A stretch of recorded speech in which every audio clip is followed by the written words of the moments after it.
The lecture hall stretched across 3 levels, accommodating over 2,000 cadets from 47 different species.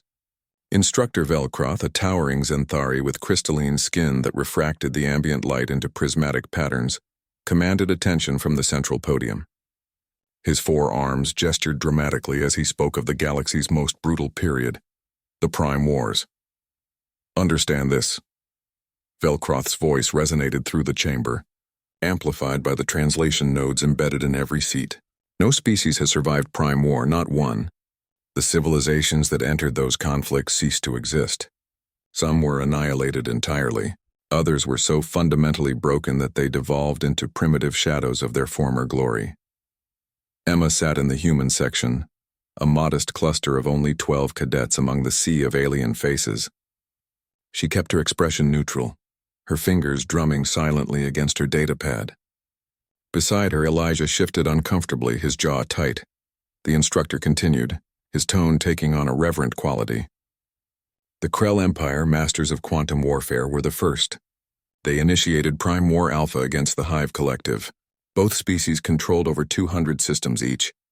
The war lasted 17 cycles. He paused for effect. When it ended, 3 Krell remained.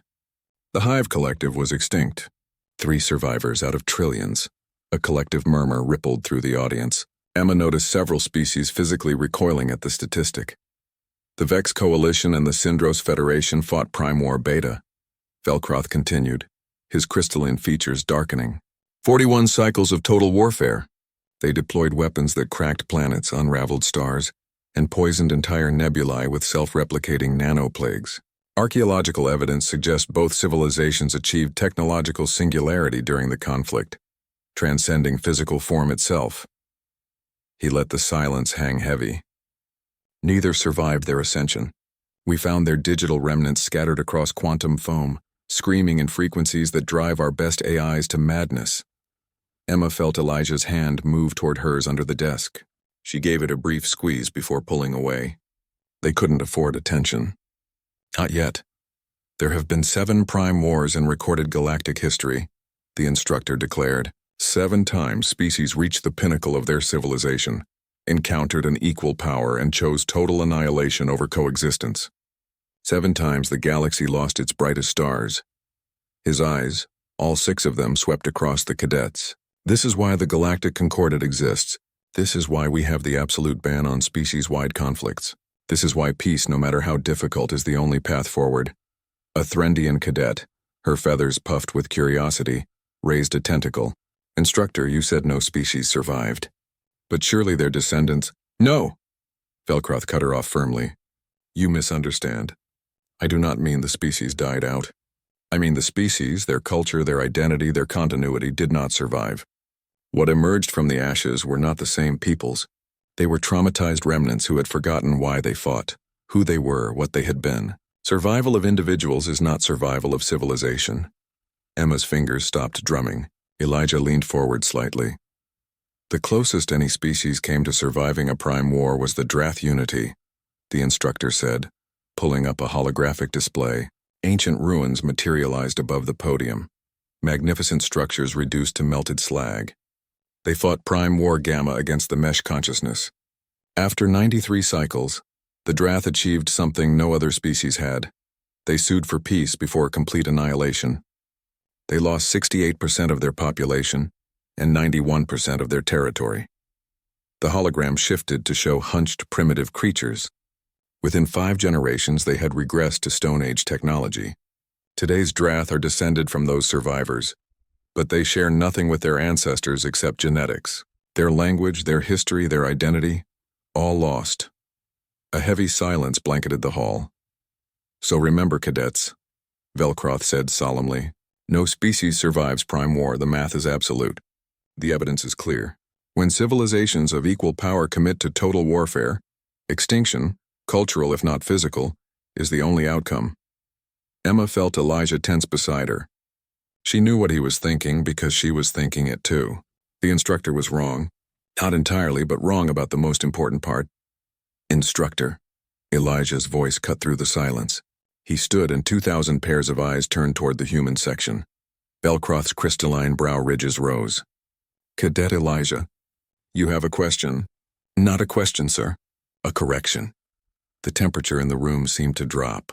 Several species shifted nervously. Humans were new to the Concordat, barely 3 cycles into their membership. Challenging an instructor was bold, possibly foolish. A correction? Velcroth's tone carried an edge of amusement mixed with irritation. Please enlighten us. Elijah's voice was steady, but Emma could hear the weight behind it. You said no species has survived Prime War. That's not accurate. Cadet, I just explained. We did.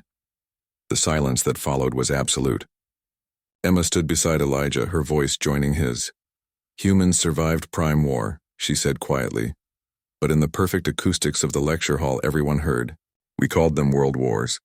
We fought 2 of them, back to back, within a single generation.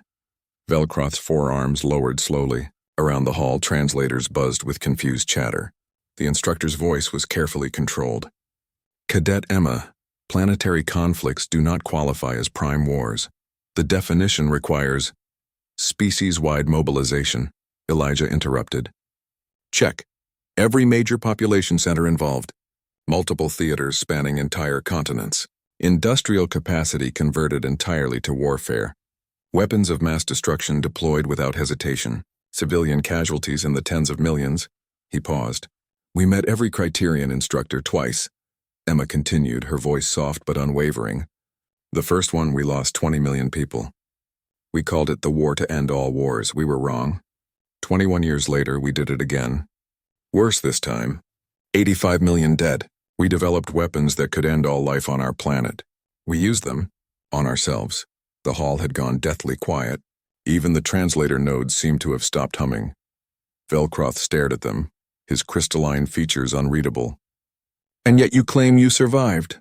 Cadet, by your own admission, you suffered catastrophic losses. Your culture must have. Our culture endured, Emma said. Our languages survived. Our histories were preserved. Our art, our music, our literature, we carried it all forward.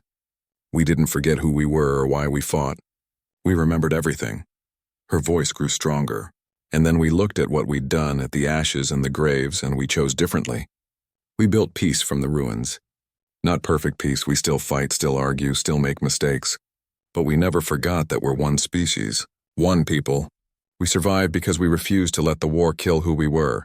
Elijah's voice joined hers. We're still human, instructor. Same culture, same continuity.